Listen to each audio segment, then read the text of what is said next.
লোকটি দুজন লোকের সামনেই আইফোন ছেড়ে দিল। আরে এই লোকটি কি করে রে? এ তো দেখি একটা ফোন চুরি করলো। আচ্ছা দাঁড়া, তোর খবর করতেছিস। দাঁড়া দাঁড়া, কই যাস? দাঁড়া। আরে ভাই আমারে দাঁড় করালেন কেন? আচ্ছা দাঁড়া, আমি জাদুর খেলা দেখাচ্ছি, দাঁড়া। এই বলে লোকটি একটা ফোন নিয়ে তার জেবের মধ্যে রাখলো এবং সুমন্ত সু কলিপাতা দোকানদার একটা ফু দেন। সু সুমন্ত সু সু এই বলে চোরের জেব থেকে সে ফোনটি বের করে দিল দোকানদারকে। দোকানদার বলতে, আরে ভাই আপনি তো সেই জাদুকর, সেই জাদু জানেন।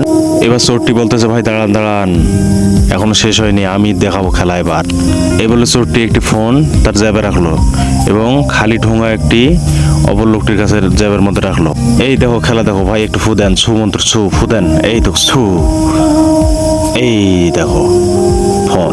চোরটি যখন ফোনটি বের করে দোকানদারকে দেয়, দোকানদার মহা খুশি। খুশি হয়ে দোকানদার চোরটিকে বলে, ভাই দাঁড়া দাঁড়া। দোকানদার চোরটিকে আবার একটি ফোন উপহার দেয়। পরবর্তীতে চোরটির কি হলো দেখতে হলে পার্ট 2 লেখে কমেন্ট করেন। মাকে যারা ভালোবাসে কমেন্টে মা লিখে যান।